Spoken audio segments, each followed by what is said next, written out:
You're listening to Cards to the Moon, a podcast about trading cards from both a collector and investor perspective. We hope you'll stick around for the ride as we take a deep dive into the state of the hobby, share some hot takes, hopefully some useful advice, and fun stories along the way. Hey guys, welcome back to Cards to the Moon. This is episode 292, and my name is Clark from 5cardguys.com and at 5cardguys on Instagram, YouTube, and on Facebook. Co-hosting with me, as usual, is Hyung, and you can find him at Cho Hyung on IG. John just got pulled into a meeting, so he's away again this week, but we promise John will be back with us at some point in the near future. All right, off the top today, we're actually recording this a couple of weeks early before this episode airs because I'm going on a family vacation next week. But I still wanted to talk about 2025 Bowman Baseball that came out in the first week of May, right? Now, we won't get too in-depth with it because we did talk about the red RC logo redemption program on a previous pod with you, Hyung. But I did want to touch base quickly on a couple of things. First, did you see how Topps is trying to market this year's set? And I don't know if you saw the commercial or the promo, but our hobby friend Chris Costa from Card Vault by Tom Brady, as it rebranded itself, he's in the promo, and special guest David Ortiz is also in the promo, and he's acting as a fortune teller in that commercial. So I'll link the commercial in the show notes below if you haven't seen it, but essentially Ortiz, as this fortune teller, he picks out 3 top prospects to chase in the 2025 Bowman Baseball set. So first, Hyung, thoughts on the promo, just generally speaking, how Topps is trying to market this year's 2025 Bowman Baseball. And then I want to ask you afterwards on what you think of David Ortiz's top prospect picks. So, one, I think the marketing is well executed because, like I said, I'm a big believer when it comes to marketing in narrative, storytelling, being able to not leave it up to anybody, but you're telling the narrative. So I feel like that's what they're doing, like from a subconscious standpoint, where they're telling you what prospects to kind of chase. They're telling you that story, that prospect chasing is a thing because these guys are the next generational. Because before in prospecting, you'd have to find that out on your own. Right. It wasn't really hey, these are who we're kind of selling. So now they're selling it as a product because if you think about it, their relationships they're having with these athletes are becoming stronger. So it's more than just a contract. It's an actual relationship where, hey, we're growing the whole game of prospecting, and MLB's on board because they're trying to do the same because it's all about, for them, the business side of things. People like younger prospects. They like the up and coming, the new, hype, the new star, the next Ronald Acuna Jr. So it goes, and this is why, for those that don't understand Bowman prospecting, that is essentially the framework of why there's a big chase, because there's volatility at the end of the day, because and the fundamentals become the principle of baseball. It's like, are these hyped guys as good as they say it is? And then they have to perform to be able to sustain those prices, right? So the way they're marketing this whole thing, I think it's well executed from a marketing perspective. This is why they probably would outsource their partnerships with a good marketing company that understands this principle and theory. So in terms of execution and effectiveness, I think it's very, very effective from a marketing perspective, because I guarantee you, even people that aren't necessarily into card collecting, they know now who Jesus Madi is, and they know who, the upcoming prospects are, because they're telling that story now. You know what I mean? Yeah, for sure. And like we've said it before too, on a more macro level, getting MLB players or ex-MLB players involved. It's just that, bridging it's like a stronger connection between baseball and baseball cards. Right. It's always a good thing. Right. Yeah. Well, if you saw the commercial, you know that the 3 prospects that David Ortiz is pretty much endorsing is, you already mentioned one of them, Jesus Made. It looks like Jesus Made, but Jesus his name Made. is I like that made. I like that name. the name. Yeah, sounds cooler. Jesus Made, Jesus Made, JJ Weatherholt, and the only one I heard of, I'm being transparent, Charlie Condon. Charlie Condon actually was one of the guys that I was really excited for that I thought would have been in Bowman Draft. So he was supposed to be in Bowman Draft, but I think Bowman Draft is so strong this past year too. They usually spread it out a bit with the international signings of Bowman. So obviously Jesus Mahdi is like the chase, and then you got guys like what's his name? Charlie Condon. Charlie Condon. And this guy mashes, I'm telling you. This guy, and he's with Colorado, so the size of Condon is ridiculous. Like, he's the next, David Ortiz says it in the commercial, the Aaron Judge.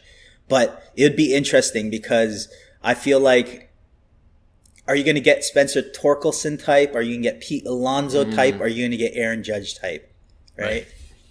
Yeah. Anything on JJ Weatherholt? Do you know anything about him? I do. I did a little digging. He's a guy that's going to hit, right? So he's more of an undersized guy, switch hitter. Is he a switch hitter? No, sorry. He's a lefty, just straight up lefty. Plays middle infield, corner. I think that he's going to hit, but here's the thing. When you're prospecting, what type of player do you see that guy kind of becoming? I think that's the biggest thing with prospecting. It's like, I don't necessarily know a comp for him, but that's why I wouldn't necessarily be all in him until I seen the fundamentals. So in terms of the raw talent and tools, I know he can hit. The question is he going to carry that forward? Does it play? Who is he going to be in the future? The guy I'm excited about is Made, because for me, he's a guy that I could see as, okay, wow, this guy is 18 years old, right? Obviously, a lot has to go on in terms of the right things, but someone who's 18 years old, competing already in A-ball, and understands his strike zone the way he does is why I get excited for someone like him, because the comp for him would be a upper end, switch hitting Jose Ramirez type player, right? Where it's like, okay, he's a lot more toolsier than Jose Ramirez, but he has similarities of what type of player he will become. So I believe the hype is massive on him. So someone like him, I think, and you already see it, I seen someone trying to sell a raw gold for like $6,000. Wow. Which is big time, right? Like that's big time money. And with prospecting, you're always 99%, I would say, not always. 99% of the time you're going to overpay. But if you hit that 1%, it keeps on going up, right? People pay tens of thousands of dollars for a gold PSA 10. Yeah. Right? So that's kind of the game you're playing. And a guy like Condon, for instance, he has a very slow start this year. So will prices dip to a point where, okay, now is a good time to go on a guy like Condon, because I believe in his talent. I believe in his ability to hit. Like, these guys are all three mature hitters. That's why I think the people that they advertise, it wasn't like, oh, this guy is a Pedro Pineda, like just a toolsy guy that you coin flip in the air, and if it hits, it sticks. These guys are advertising kind of like sure bets, almost like potential big league guys. Yeah. It goes without saying too that prospecting, high risk, high reward, and I guess at the end of the day too, it's how much are the hobby boxes, how much are the jumbo boxes for any given year. And I just checked out the prices, and you tell me if it's worth the risk. I mean, it's at Dave & Adams, you could get a hobby box, which has one chrome autograph for about $325 US, right? Which is like almost 500 Canadian. And the jumbo box is about $625 US. So double, you're looking at almost 1,000 Canadian here. So it's not cheap. It's not cheap. It reminds me of how prices stabilized in that 2020 hype with Bobby Witt Jr. and Jason Dominguez, hobby boxes really, if you compare it from that era, it's kind of similar, right? So it's not like they're increasing the price, but it's still ridiculous if you think about the product itself. If there's only one Chrome Auto and it has a massive list, and it's not even all prospects. You have Bowman Chrome rookie autos too. So it's a needle in a haystack for a hobby box, right? So for me, you're paying premium prices to try ripping this product. With that said, there's nothing better than ripping, something and then hitting a gold Jesus Made, right. And you paid $300 for it, but likelihood, it's not going to happen. But like I said, if you have a birthday and you want to treat yourself, then it's a great product. Yeah, ripping's always fun, right? Yeah. But the smarter move is probably, if you really like a guy, just buy the single on eBay, right? So that's the play. But I will say if you're going to buy singles, wait a bit. If you're long term on them. Yeah. Definitely don't buy it straight after release. Yeah. That's probably a high point for most of these prospects, for sure. All right, thanks for that. Let's move on to hobby headlines. Okay, so earlier this month in May, eBay in a recent earnings call beat Wall Street expectations for Q1 with double-digit growth year on year. I know that's a little bit of financial speak, but the reason why I bring this up is the growth was largely attributed to the growth of trading card sales. Okay, so people in the hobby probably not as surprised because, eBay is a dominant hobby marketplace. So that actually got me thinking, what could this mean for the hobby, and what can we expect moving forward in relation to eBay and in general, what I just said, the hobby marketplace. So first question for you, Hyung, do you think this dominance by eBay, pretty much being the hobby marketplace online, will continue for the foreseeable future? And do you think their growth as a platform for buying and selling trading cards is sustainable? What do you think? That's a really tough question. I think a lot is at play because it's all dependable on eBay's strategy and how to implement future technologies that allow them to continue to become the leader. Because I'm a big believer in, we've just entered a whole different era where technology and digital age is coming. It's not, you can't be blind to it anymore. Like you could not be for it, but regardless, in 10 years, no one will care about that opinion. It's going to happen. So for me, the new leaders that emerge from this are people that have the leadership, that see this vision of how technology evolutionizes kind of like industries. So you have to be the leading person, especially with eBay being the leading marketplace pre-digital age. It's like, are they going to translate the resources they have and be able to continue that strategy? So that's totally up to eBay. Now, do they have the potential? Absolutely. They are the lead in the game. So as long as their leader believes in that vision as well, and that's where they're being taken, I think they will continue dominance. But with that said, I think with everything emerges opportunities. If there's a different leader that's not for eBay, that has resources, that understands these concepts, that could now use technology in a way that provides a better service than eBay, then anything's for the taking at that point, right? Sure. So for me, it's eBay definitely has the head start, but it all depends on their strategies, I think, the next 3-4 years. Yeah, agreed. And I'm going to get to that point of, when we think about competitors and what they can do, right, in just a second. But just to stay on this first question, it's I think what eBay has shown us so far, and they're just different partnerships they're trying to have with other companies to kind of increase their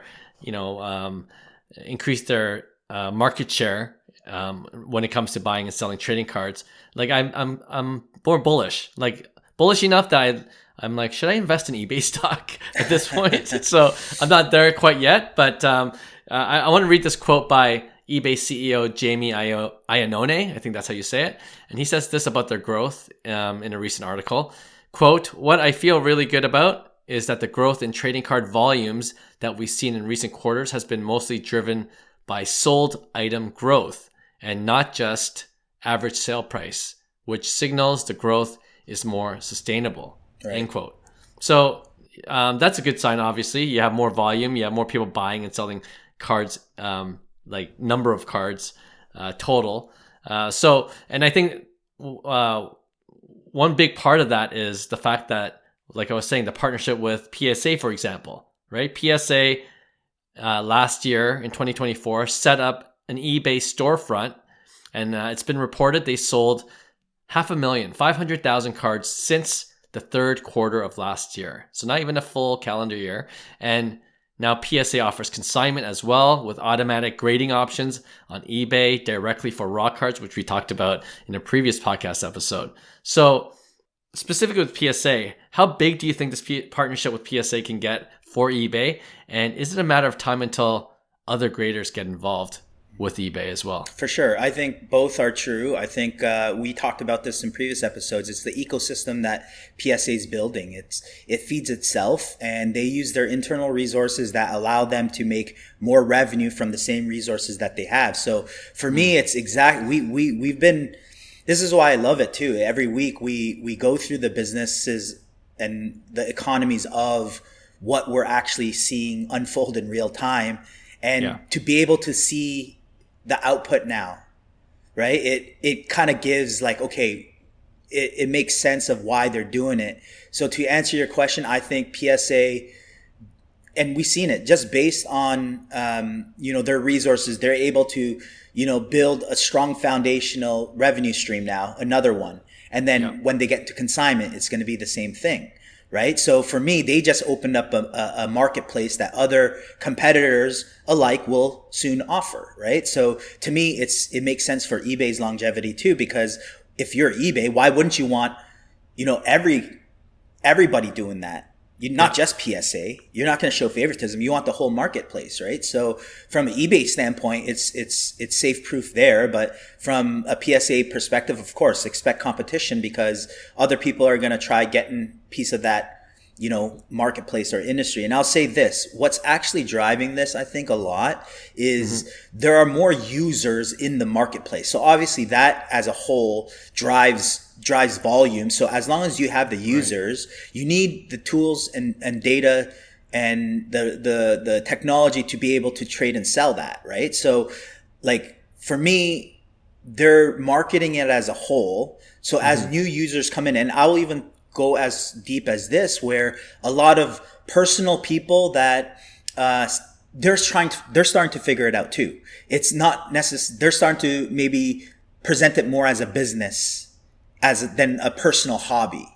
Yeah. So you have more people doing that. So when you're a business, you're kind of pushing the volume aspect of it too, because you're understanding. So I think more and more people are doing that, which is also pushing volume, right? So you have the fundamentals very strong for the card market, for marketplaces in general, because it's pumping new users or at least volume.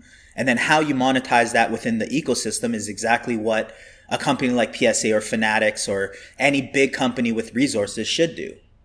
Yeah, no, I agree with you. And I'll add also a couple of other things that I've really appreciated eBay doing for the hobby is the authenticity guarantee for any cards that are over $250. So that gives you peace of mind, and that's like a sign that they know what some of the needs are for the hobby, for collectors that are looking to buy and sell on eBay, right?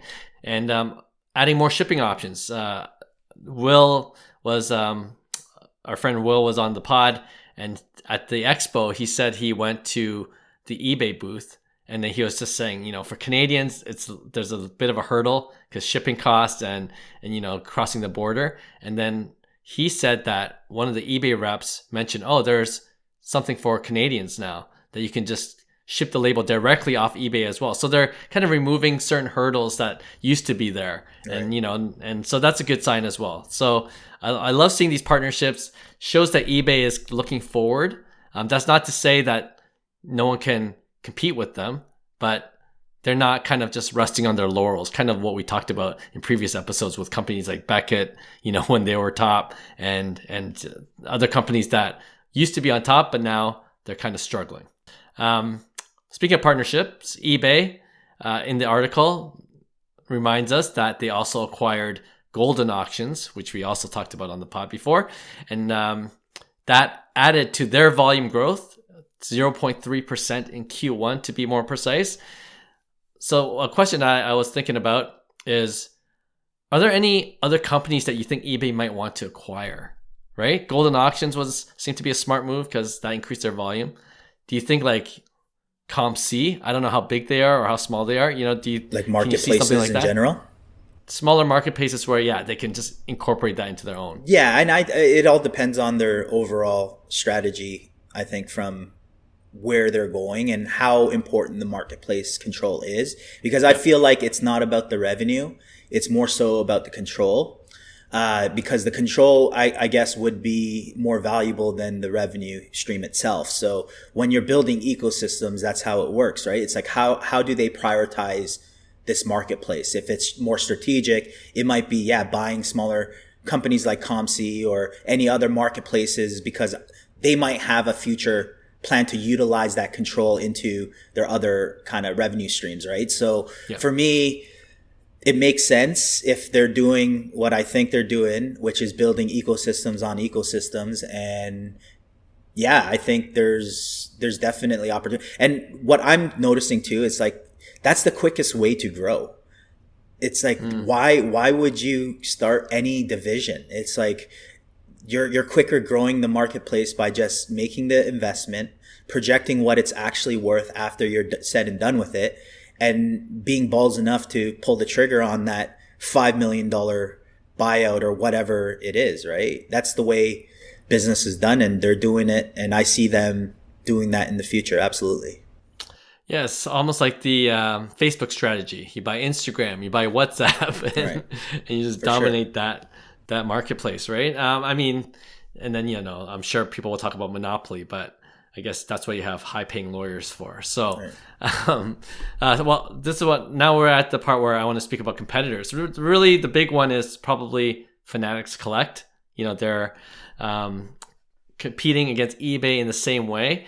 What do you think other platforms like Fanatics Collect need to do to really compete against eBay? Or do you think they just really need to go more niche? Like they have a certain demographic they should target and do their own thing and not really bother competing against eBay? What would your strategy be? I think the key is not to see eBay as a competitor, but as a strategic partner where, they're doing things that Fanatics can't do. But what are they doing? Does it create more opportunities for Fanatics, or does it limit them? You know what I mean? I would never say it would limit them, because if eBay's growing a marketplace or eBay's growing something and Fanatics sees the potential using their resources, I think the key to that is seeing them as, it goes back to the analogy of Coke and Pepsi, right? I don't think Coke could have been Coke without Pepsi, right? So I think companies are very different. Their resources are different. Their capabilities are different. Their perspective, their leadership. So I think Fanatics is almost like applauding it. I would be like, pave the path for us so I could make my next strategic move without it costing me anything. Or at least it's from their perspective, it would be less risk adverse. You know what I mean? The saying is never be first in the market, never be last in the market. But regardless, it's something I think that could be invaluable feedback for Fanatics. That's the way I see it. If I'm Fanatics, not having to catch up, if that makes sense. Right. Yeah, I can see that point. I can see that, and I guess it depends on the situation and the circumstances. You might have to pivot earlier or later, depending on where you are, what your cash flow is, right. What the markets dictate.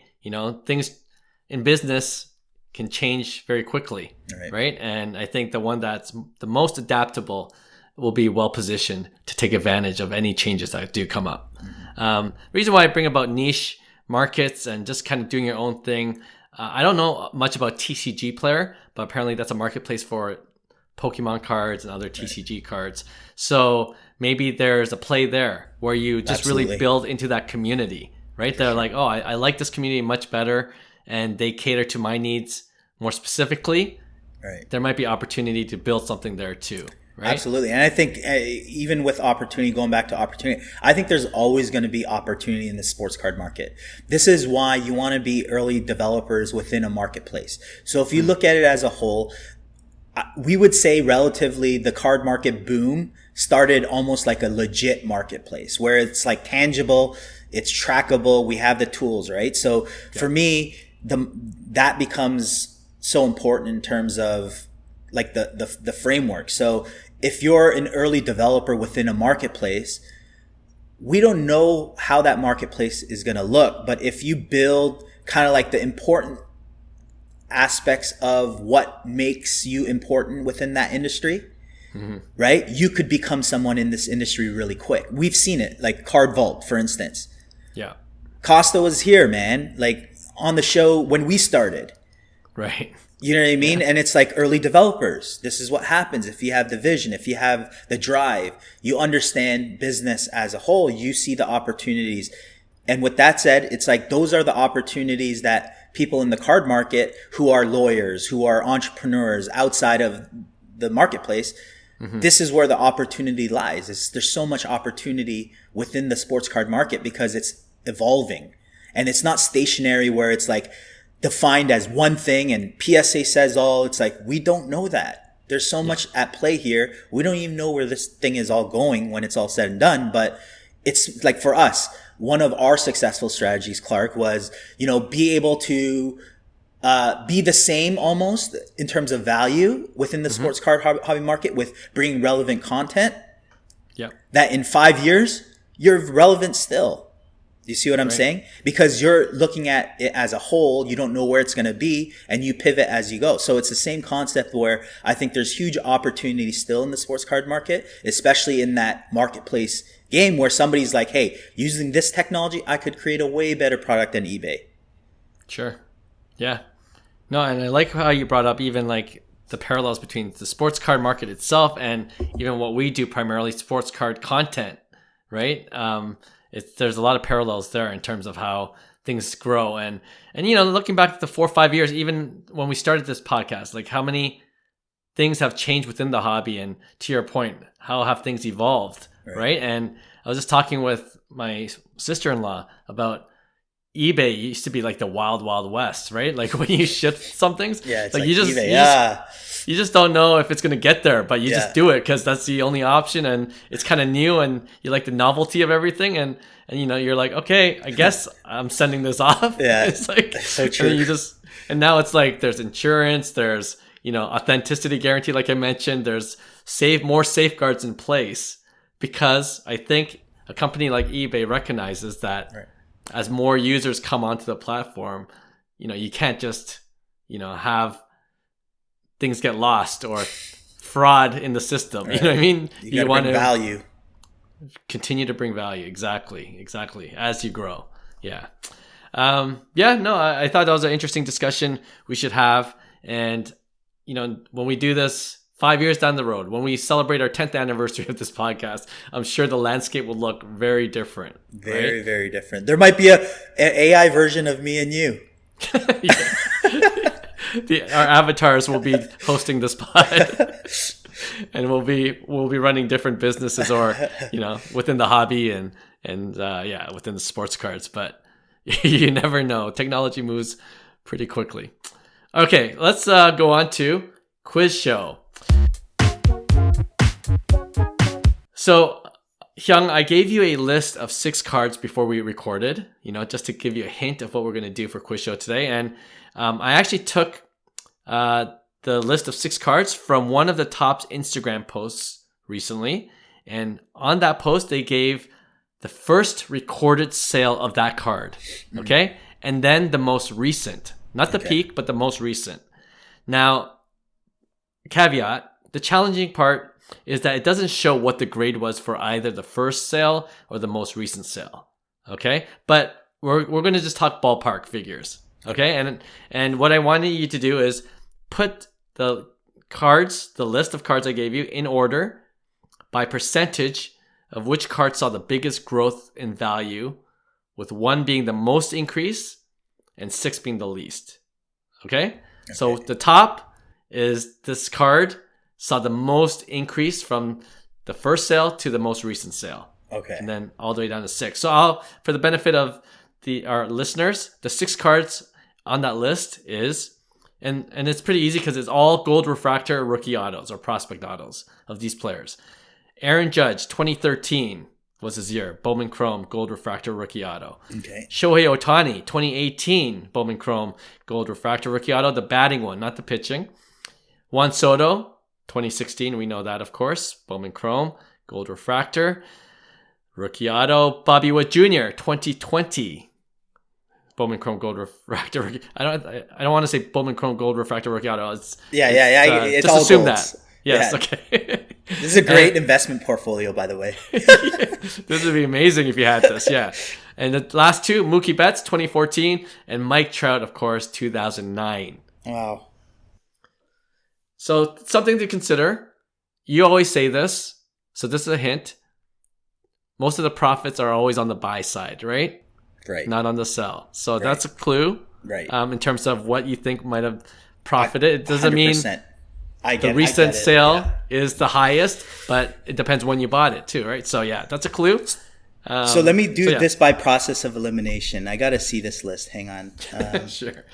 Aaron Judge, Shohei Ohtani, Juan Soto, Bobby Witt Jr., Mookie Betts, and Mike. Buy-ins very high. Bobby Witt Jr. sticks out to me really, really quick. So Bobby Witt Jr. has to be somewhere in the end because I don't think his gold has sold for as high as his potential, I guess. Mm-hmm. It might be overpriced, but it's not Shohei priced, right? So I'm going to put Bobby Witt. We'll put him at the bottom for now, 6. Yes. A larger buy-in at that price would have been Shohei, but his sale price is so ridiculous that. Man. And then Aaron Judge, I think he was hyped too. So his buy-in was expensive, but he's underpriced. Juan Soto would have been slightly underpriced the first sale. But I'll give you another clue, and I think you're on the right track. Yeah. You got to look at the rookie years as well. Remember, there's some that was before the hobby hype. So yeah, that's what I'm saying. Like those are the guys that stick out to me. Like Mike Trout, for instance. I would imagine that Bowman Chrome sold for like 250, and then the gold at peak. I don't know. Maybe I don't know what it sold for. That's the thing. It might be 100K, for instance. But remember, it's the most recent, not the peak price. Most recent. Okay, not peak price. Okay, so that some helps. of these have gone down, obviously, from the peak price, but right. Yeah. So okay, let's say let's this is kind of tough. Mike Trout would have been $250. His gold refractor auto, 50K, 75K, 100K. So I would say that's pretty good profit, or pretty good difference. Mookie Betts, I think first sale was cheap. Same situation. I don't think his current price reflects that though. Maybe 20K for a Bowman Chrome auto at that price. I don't know these gold prices, so that's the difficult part. So I'm gonna put him there. Fine. Bobby Witt, 5,000 right out the gate, and then it's like, what is it? Maybe 15K. So I would put that. Why I put at number 6. Juan Soto, I would put. He wasn't a hype prospect as much as Acuna was, or Vladdy. So I'll put him at like $250 probably for a gold refractor auto, which is ridiculous, and probably like 20 or no now. Yeah, I would say like 15, 20. No, it has to be like 25, 30K. So there's that. Ohtani, he had a big hype, but I would say it's like $400 to like 200K. So Ohtani has to be number 1. Aaron Judge, I would be probably at, he was a bit more hyped, I think, but not as much. And the market was soft. So I would say same thing, but half of Ohtani's. So in order, I would put, with that said, Ohtani, has to be Trout. Yeah. Judge. Betts, Soto, and Witt. Bobby. Okay, wow, I like the reasoning. You know what's so hard about this? You get one wrong, you get two wrong. Messes your whole. It's like the March Madness pool. Exactly. But you did pretty well, except because you got one wrong, everything gets shifted. Okay. Okay. So which one? I'll give you a clue, and I'll give you the chance to change it. Okay. Okay. The one you got wrong that kind of screws up the whole list is Ohtani. Okay. He's definitely not number one. Oh, okay. I see. That tells you about the initial price was probably higher than you expected. Right. So that was the first sale you're talking about. Not necessarily, it could have been cheap. He could have had a cheaper sale. Right. So the first sale, I'll tell you with Ohtani, because I don't know if that'll make a difference. $8,887. Oh, that's why I had him because I know he went down a lot. Like, yeah. In terms his first sale is on just under 9,000, which obviously great deal if you bought it for under 9,000. Right. Okay. Yeah. So so it was a lot. The buy-in's a lot higher. So I would put him at three or four or three. I would put him at 3. I would put Mike Trout at number 1. Mm-hmm. I would put Juan Soto at number 2. Okay, you had Judge there, so you want to swap Judge and Soto? Yeah. Okay. Because it kind of changes it, because if it's the first sale, because like I said, the Shohei was hyped already. You know what I mean? I think, and then I would say Judge or Betts or Judge. Yeah, Judge, Betts, Judge. So I put Shohei 3, sorry. Right? Shohei 3, yes, yeah. Yeah, so how does that look now? Trout, Soto, Ohtani, Betts, Judge, Bobby. Yeah. Did I just screw it up even more? You kind of did. But I'll give you the ones that you got correct. Okay? Mm-hmm. And that's your last chance to change it. To fill it. Trout, number 1. Okay. First sale, $145. Yeah, I knew that. It's crazy because I remember the orange auto that was pulled. It's like, who's this guy? Yeah, exactly. And then the most recent sale was $90,000. So that's a 62,000% increase. Number 1. Okay, yeah, you did well. You got Bobby right as well. Number 6. Okay. He sold for $2,183 for sale, and the most recent was $18,000, which is about 725% increase. Wow. Still pretty good, but not as good as 62,000% by Mike Trout, right? And then the mushy middle. You got that kind of all screwed up. And then I'm going to give you a clue. You had your initial second choice correct. Aaron Judge, was it? Aaron Judge was number 2. Because his initial sale in 2013 was $163. Oh, wow. So he was one of those. So and then recent sale, $42,500. Obviously, he's been which is going underpriced. Up. Yeah. Mike Trout. So now you have Trout, Judge, Ohtani, Betts, Soto, Bobby. Ohtani, Betts, and Soto are all in the wrong order. So Soto or Betts, Soto, Ohtani. You got it. That's the order. Wow.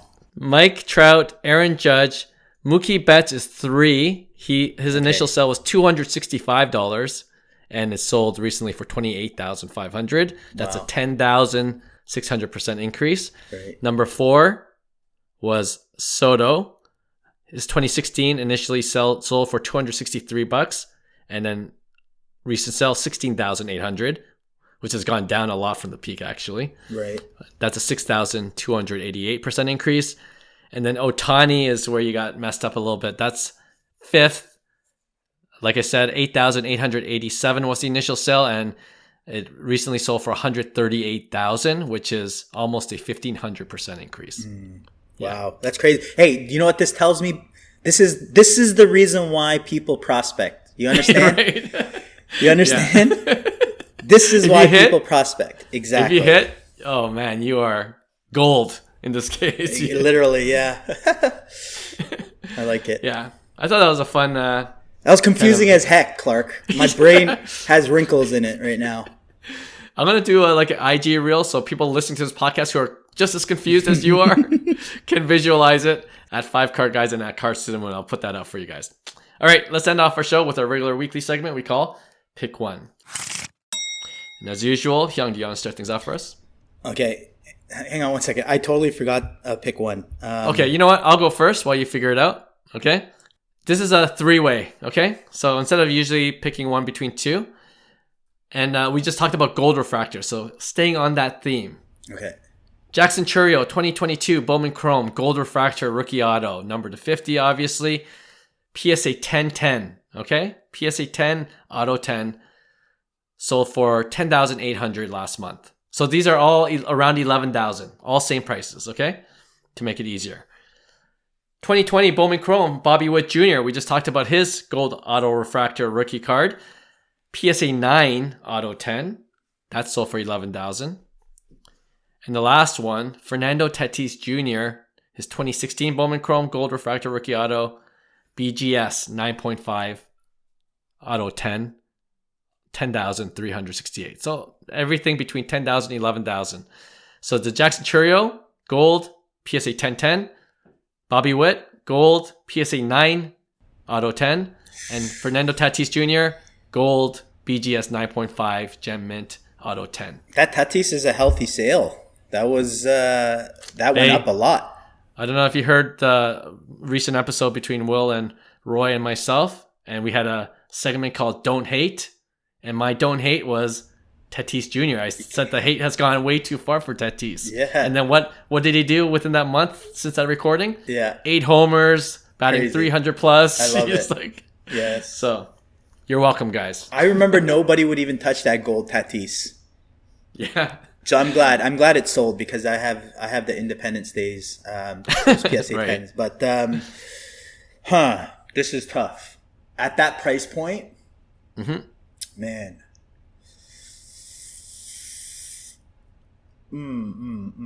I think at that price point, I would have to go between Bobby Witt and Jackson Chourio. And I know the Jackson Chourio is overpriced, though. That's the problem. But it is a 10-10. So I think at one point, if Jackson Chourio becomes... Because I see it as this. It's still hard to have a repeating year. So Bobby Witt Jr. has to continue this. And that's expected. So if Jackson Chourio has like a Bobby Witt Jr. year, which it seems like he's not going to have it. If he catches on fire and ends up having like a 30-30 season, then Jackson Chourio might be worth it, right? So that's where it is, where the PSA 9, I don't know if Bobby Witt Jr. is playing the baseball he is to warrant those prices to go up on a PSA 9. The PSA 10s could alternate because it's so rare, but the PSA 9s, I think they might just float around if Bobby Witt Jr. doesn't have like MVP type seasons. I don't know where his numbers are at right now. Royals are winning though. Bobby Witt Jr. could still catch fire, so that would be the safety, would be Bobby Witt Jr. The gamble would be Chourio. And then I think the Tatis can go either way too, because it depends on how everybody accepts his stain. So I'm going to leave Tatis out of this for now. And then I'm going to go with the Bobby Witt Jr. for now, because he's already established that career. $10,000. You know what? I'm going to try to crack that out and get it into a BGS 9.5. Damn, you took my strategy. That's exactly what I'm doing as well. Really? Maybe we're hanging out with DC too much, but oh man, that's hilarious. Bobby Witt Jr. was my pick for that reason, and I'm just more bullish on Bobby Witt Jr. as a long-term play, right? Like, people know if you follow me on IG at 5Card Guys, I just got the home field advantage super refractor of Bobby Witt Jr. Looks beautiful. So nice. I'm probably gonna submit it to PSA just to get it authentic, just because it's a 1-of-1. But Nice. He's killing it. I mean, I wish he had more homers, but Bobby Witt this year, 5 homers. He's batting .308, 11 stolen bases, 2 points 2025. Speaking of Jackson Chourio, 6 homers. He's batting .256, 3 stolen bases with a 0.7 WAR. So there you go. Yeah, so he's a little behind, and Bobby Witt is gonna float. He's like a anywhere from a 20 to 35 home run type guy. So even this would probably, he'd be like 20, 25 home runs this year. But regardless, that's what you want to see out of him, is the Royals winning, because Royals weren't known to win before. I mean, they were at points, but they needed a new guy, new hero, and 100%. It's Bobby Witt Jr. All right. Do you got one? Yeah, I do. No, so for mine, I'm going to go, what we talked about. We're going to pull from the gold refractor autos. So I don't remember the prices, but you could list all the prices, the buy-in prices, the last sold. Which one are you picking from this list as the best investment? Okay. So what were the last sales? If you want to, can you go over the amounts? Sorry, for which one? For all the gold refractor autos. Oh, the one we did in the previous. Yeah. So out of that list, the last sold price. So Aaron Judge, 42,500. Ohtani, 138,000. Soto, 16,800. Bobby Witt, 18K. Mookie Betts, 28,500. And Mike Trout, 90,280. Yeah, which one are you spending? Oh, I like this. Which one are you picking? I like this. Based on those prices, and we don't know what the grades are. That's the caveat, right? But just ballpark, what would I want to spend my money on? I'm going for the most value. So it's not Ohtani, although I would love to have him. That gold Ohtani is so sweet. I would love to have him, but I mean, 140,000. Is it going to stay there? Is it going to stay it's there? It's a risk. Super high risk. It's a risk. Mike Trout, I just recorded, I didn't release it yet, but I just recorded one with Will and Roy, a new episode coming out. I just told them I'm so annoyed with Mike Trout right now. Just so freaking annoyed. Back on the IL. Like, it's just ridiculous. It hurts. It so hurts. 90K, I think that has room to still go down. So I'm not interested. Mookie Betts, 28.5. That's nice, but hobby logic. Still no love for someone like Mookie. Bobby Witt. Still got a long career. So it's between Soto and Judge. Okay? 16,800 for Soto, 42.5 for Judge. I'm all in on Judge, man. I think he's a special player. I'm spending that 42K. I'm going. I think if he continues to hit, especially now, like we talked about it last time we recorded, it could still go as a gold refractor rookie auto too, right? So, and this is 2013. So I'm going for 42.5. I wouldn't have a problem with Soto either. I think that's pretty good value at 17,000. Yeah. But I think the upside for Judge right now, especially for more of a short to middle term play, I'll take that risk. Yeah. I like it. And the logic is exactly how I seen it. It was between Soto and Judge for me. And it's like, do I want to pay a little premium or do I want the value in Soto? And either way, you can't go wrong. Since you said Judge, I'll pick Soto. Okay. And then we'll track this. Sure. We'll track this. We'll do after the season. Okay. Where our investment money would have gone. So I'm buying Soto for 19 grand and he's sucking right now. Right. So, and Judge is doing Nintendo numbers right now. So yeah, okay, that's fair. Is the value play going to be better or the premium that you pay? And we could use it as an example. Sure. So whatever the most recent sale is after the season ends, before playoffs, after the season ends, let's say that. We'll see. Yeah. We'll see. Yeah. But what's working in your favor? Juan Soto, historically, a slow starter. Historically. Yes. Right? We always talk about this too. Yeah. But Judge is Judge. He's been, so it's who ultimately plays better at the value that the buy-in Well, with was. Judge, he's got to play a full season. So that's the risk as well, right? So you never know. He could pay half a season and he still hits 50. Then I would win. I think I would win if that's the case. Yeah. All right. Another great one. We'll actually put this up on a poll. That'll be interesting to see what other people have to say. I like that one. Okay. Thanks for listening, guys. We appreciate you. And we'll have a brand new episode for you guys next week. Talk to you then. Bye. Hey, thanks for listening to Cards to the Moon. We'd really appreciate you subscribing to our podcast wherever you listen to your podcasts. And you can also connect with each of us on Instagram at 5cardguys, or you can follow Hyung at Integrity Sports Cards, or John at TradeU at Recess. You can also check us out at 5cartguys.com. Thanks again, and hope to connect soon.